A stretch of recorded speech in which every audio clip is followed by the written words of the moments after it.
नमस्कार दोस्तों, आइए हम मध्य प्रदेश की इतिहास की कहानी को आगे बढ़ाते हैं। मैं आपका दोस्त, आपका भाई शिवेन पांडे स्वागत करता हूं नमस्ते गुरुजी क्लासेस में।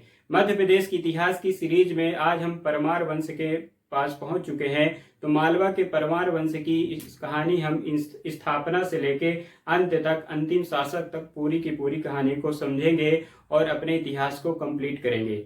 तो मध्य प्रदेश के इतिहास में मालवा के परमार वंश का महत्वपूर्ण योगदान है। तो राष्ट्रकूट राजा गोविंद तृतीय ने प्रतिहार शासक नागभट्ट द्वितीय से युद्ध किया और मालवा को छीनकर अपने सामंत उपेंद्र राज या कृष्ण राज को दे दिया। अर्थात उपेंद्र राज कृष्ण राज, जो कि मालवा के परमार वंश के संस्थापक माने जाते हैं, वो राष्ट्रकूटों के क्या थे? सामंत थे। अर्थात पूरी की पूरी कहानी यहाँ से स्टार्ट होती है कि मालवा की जब स्थापना हुई थी, मालवा के परमार वंश की, उस टाइम पर ये लोग क्या थे? राष्ट्रकूटों के सामंत थे। अब सामंत कोई बड़ा राजा नहीं होता, कोई स्वतंत्र राजा नहीं होता, इसे संरक्षण की आवश्यकता पड़ती है। तो कुछ टाइम बाद प्रतिहारों ने परमार पर पुनः कब्जा कर लिया और परमार और मालवा का संबंध टूट गया। तो मालवा से परमार वंश की कहानी थोड़ी सी खत्म हो जाती है। तो आइए इस कहानी को हम पूरा करते हैं, समझते हैं क्या होता है, कैसे होता है। तो एक राजा थे नरेश गोविंद तृतीय, इनके मित्र थे उपेंद्र राज कृष्ण राज, जो कि इनके क्या थे? सामंत भी थे। इनसे इनकी खूब बनती थी, दोनों आपस में दोस्त थे और सामंत भी थे। तो इनकी कहानी स्टार्ट होती है प्रतिहार राजा नागभट्ट द्वितीय से। ये दोनों मिलकर युद्ध करते हैं और मालवा का शासन उपेंद्र राज को मिल जाता है। तो उपेंद्र राज, जिनका नाम कृष्ण राज भी है, ये मालवा के संस्थापक बन जाते हैं 812 एडी में। 812 एडी में इनको मालवा का शासन मिल जाता है। इस समय ये राष्ट्रकूटों के सामंत हैं, अर्थात मालवा इनका कोई स्वतंत्र राज्य नहीं है। इन्हें संरक्षण की आवश्यकता पड़ रही है राष्ट्रकूटों से। तो कुछ टाइम बाद राष्ट्रकूटों का संरक्षण थोड़ा सा कम होता है और मालवा पुनः उपेंद्र राज कृष्ण राज से छिन जाता है और मालवा पर फिर से प्रतिहारों का कब्जा हो जाती है। अर्थात मालवा पर परमार वंश आया और मालवा में परमार वंश थोड़ा सा कुछ दिनों के लिए खत्म भी हो गया। अब एक प्रसिद्ध व्यक्ति पैदा होगा, प्रसिद्ध कुशल शासक पैदा होगा सियक। उसके बाद बागपति मुंज पैदा होगा, जो मालवा के परमार वंश की कहानी को आगे बढ़ाएंगे। तो इस वीडियो में हम पूरी की पूरी कहानी को समझते हैं। प्रारंभ में परमार वंशी शासक राष्ट्रकूटों के सामंत थे, ये कहानी हमको समझ में आ गई। इस वंश का प्रथम प्रतापी राजक सियक था। इसने राष्ट्रकूटों से अपने आप को स्वतंत्र किया और 972 एडी में इसने स्वतंत्र मालवा में परमार वंश की स्थापना की। सियक के बाद इसका पुत्र बागपति मुंज 973 से लेकर 998 एडी तक शासन करता है। अर्थात लंबा चौड़ा इसका शासन था और इसने कई ऐसे कार्य किए, शांति प्रिय कार्य करे, विस्तारवादी कार्य किए, कुशल शासक था, कुशल योद्धा था, हर चीज में यह आगे था। तो सियक के बाद इसका पुत्र बागपति मुंज शासक बनता है। इसने धार में मुंज सागर झील की भी निर्माण की। तो मुंज ने महेश्वर, ओमकारेश्वर, उज्जैन, धार में भी कई प्रकार के मंदिर बनवाए। अब ये क्या करता है? मुंज कलचुली, हूण और चालुक्य शासकों से लगातार युद्ध करता है। तो जो बागपति मुंज था, इसका असली युद्ध चालुक्य शासक के साथ होता है। चालुक्य शासक था एक प्रतापी, जिसका नाम था तैलप। यहाँ पर मैंने इस कहानी को मेंशन कर दिया है। तैलप नाम का एक व्यक्ति था, तैलप द्वितीय, जो चालुक्य शासक था। इससे बागपति मुंज की 6 बार लड़ाई होती है और 6 बार तैलप द्वितीय को यह परास्त करता है। 7वीं बार भी तैलप द्वितीय इससे युद्ध करने आता है। अब क्या होगा? अब बागपति मुंज को घमंड हो चुका है कि मैं तैलप द्वितीय को बार बार उठाकर पटक देता हूं। तो ये इसका पीछा कर लेता है और अपने परामर्शदाताओं का, अपने अमात्यों का कहना नहीं मानता है और उसका पीछा करते करते गोदावरी नदी को पार कर जाता है। जहां पर यह अकेला पड़ जाता है, इसको फिल्मांकन भी किया गया है, आपको नाट्य रूपांतरण करके भी यूट्यूब पर दिखाया गया है।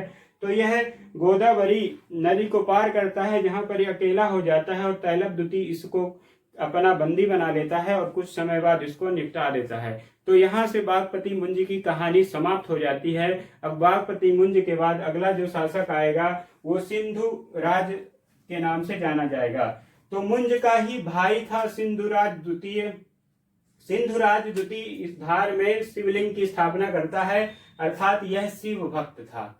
शिव भक्त था तो इसका बेटा भी शिव भक्त होने का चांस है। तो सिंधुराज शासक का ही बेटा बनता है आगे चल के महान प्रतापी राजा, जो राजा भोज के नाम से जाना जाता है। तो सिंधुराज का पुत्र था राजा भोज। 1000 से लेके 1055 एडी तक शासन करता है। राजा भोज शिव भक्त थे। ये इनकी रुचि संस्कृत में भी थी, ग्रंथों में भी थी, हर तरह से एक योद्धा भी थे, हर चीजों में ये कुशल थे। मालवा के परमार वंश में महान प्रतापी राजा में राजा भोज की गिनती होती है। तो राजा भोज परमार वंश के सबसे महान शासक माने जाते हैं। इसके समय धार नगरी कला व विद्या का केंद्र बन चुकी थी। ये कहानी भी आपको समझ में आ गई। राजा भोज ने धार में सरस्वती मंदिर का निर्माण करवाया और बागपति मूर्ति की स्थापना की, अर्थात जो धार में अभी भी वर्तमान में सरस्वती मंदिर है, राजा भोज ने बनवाई थी। और राजा भोज के नाम पर ही भोपाल का नाम भोपाल पड़ा है। और भोपाल में एक गांव है जो भोजपुर के नाम से जाना जाता था, उस टाइम का ये गांव था। वहां पर इन्होंने विशाल शिवलिंग की स्थापना करवाई थी। तो राजा भोज ने विशाल शिवलिंग की स्थापना करवाई, अर्थात ये शिव भक्त थे। भोपाल का नाम इनके नाम पर पड़ा। भोपाल में एक झील है जो भोपाल ताल के नाम से भी जानी जाती है, 250 वर्ग मील की है। यह भोपाल के पूर्वी भोपाल में पड़ती है, दक्षिण पूर्वी भोपाल है जो, वहां पर यह झील पड़ती है। तो राजा भोज ने इसे बनवाया था। राजा भोज की जो रुचि थी महान ग्रंथों में भी थी। ये लेखक भी थे, रचयिता भी थे, सिंगर भी थे, संगीतक भी थे। कई ग्रंथों को इन्होंने रचा। तो इन्होंने कुल मिला के 23 ग्रंथ लिखे हैं, जिनमें से कुछ के नाम आपके सामने हैं। समरंगण, जिसको सामरांगण भी बोलते हैं, सूत्रधार, सरस्वती कंठाभरण, सिद्धांत संग्रह, तत्व प्रकाश, योग सूत्रवीत और विद्या विनोद। कंठाभरण नाम से इन्होंने कई लेख लिखे हैं। तो भोपाल शहर की स्थापना करते हैं, भोजपुर की स्थापना करते हैं, शिवलिंग की स्थापना करते हैं, ग्रंथों की स्थापना करते हैं, अर्थात दार्शनिक और सांस्कृतिक रूप से ये इस टाइम पर अधिक फेमस हुए और योद्धा के तौर पर थोड़े से कम फेमस हुए। अब क्या हुआ, शेर बूढ़ा हो चुका है। तो 1000 में इन्होंने शासन किया था, 1055 तक इनका शासन चलता है, अर्थात 55 वर्षों का केवल इनका कार्यकाल है। तो शेर बूढ़ा हो चुका है, थक चुका है, अर्थात कमजोर भी हो चुका है। तो 1047 एडी में कल्याणी के चालुक सोमेश्वर प्रथम ने राजा भोज को परास्त कर दिया और धार नगरी को लूट लिया। बाद में चालुक्य शासक भीम तथा त्रिपुरी के कल्चुरी शासक लक्ष्मीकर्ण ने संयुक्त रूप से मालवा पर आक्रमण किया और 1055 में बाद में राजा भोज की मृत्यु हो गई। ठीक है, युद्ध में अच्छा खासा लूटे, धार को लूटे, राजा भोज निराश हुए। इसकी कहानी पूरी नहीं मिलती कि राजा भोज को मारा गया या फिर राजा भोज बीमार होकर मरे, पर आशा यह है कि राजा भोज अंततः थक कर मर गए थे, बूढ़े होकर मरे, परेशान होकर मरे, हताश होकर मरे, कुछ भी कहिए, या फिर इनको मार दिया गया, कुछ भी कहिए, कहानी अच्छे से स्पष्ट नहीं है। बाद में राजा भोज का पुत्र जय सिंह संघर्ष करता रहा और मारा गया। अब जय सिंह संघर्ष कर रहा है, अर्थात राजा भोज को मारा गया होगा या राजा भोज को बंदी बनाकर कैद में रखकर मारा गया होगा। तो जय सिंह संघर्ष करते करते जो इनका बेटा था वह भी मारा गया। इसके बाद इस वंश का अगला शासक उदयदित्य ने चौहान शासक विग्रह राज तृतीय की सहायता से मालवा पर पुनः अधिकार किया और अवंतीनाथ की उपाधि धारण की। अब अगला शासक जो उदयदित्य पैदा होता है, यह परमार वंश को फिर से थोड़ा सा स्थापित करता है और अवंतीनाथ की उपाधि को धारण करता है। यह 1138 ईस्वी की बात है।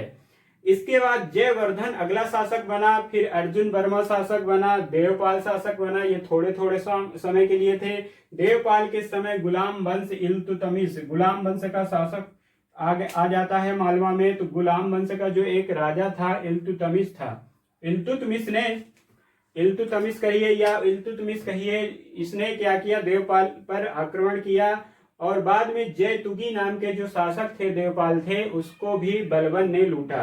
तो 1239 से 55 तक बलबन ने खूब लूटा। इसके पहले इल्तुतमिश ने लूटा। इसके बाद गुजरात के बघेल शासक ने विशाल देव ने मालवा को पूरी तरह से नष्ट कर दिया। तो विशाल देव जो थे इन्होंने मालवा को पूरी तरह से नष्ट कर दिया था। अंत में 1305 में परमार वंश के अंतिम शासक महलक देव को अलाउद्दीन खिलजी के सेनापति आइन उल मुल्क, आपको पद्मावती मूवी में भी आइन उल मिल जाएंगे, आइन उल मिल्क अच्छा नाम था। इन्होंने बची कुछ कसर निपटा ली और महलक देव को परास्त करके उनको मार दिया और यहाँ से मालवा के परमार वंश की कहानी समाप्त हो जाती है और यहाँ पर सल्तनत काल आ जाता है। तो क्या है कि मालवा के प्रमुख जो शासक हैं उनके नाम भी सही जोड़ी बनाने के लिए दे दी जाती है। तो आपको पता होना चाहिए कि मालवा के प्रमुख परमार वंशी शासक थे उपेंद्र राज, सियक, वागपति, मुंज, सिंधुराज, राजा भोज, जय सिंह, उदयदित्य, जयवर्धन, अर्जुन वर्मा, देवपाल, जयतुंगी, महलक देव। तो ये मालवा के परमार वंश की पूरी कहानी थी। कहानी शॉर्ट में है, इंटरेस्टिंग है, अगर सुनेंगे तो अच्छा लगेगा। आशा करता हूँ ये वीडियो आपको अच्छा लगा होगा।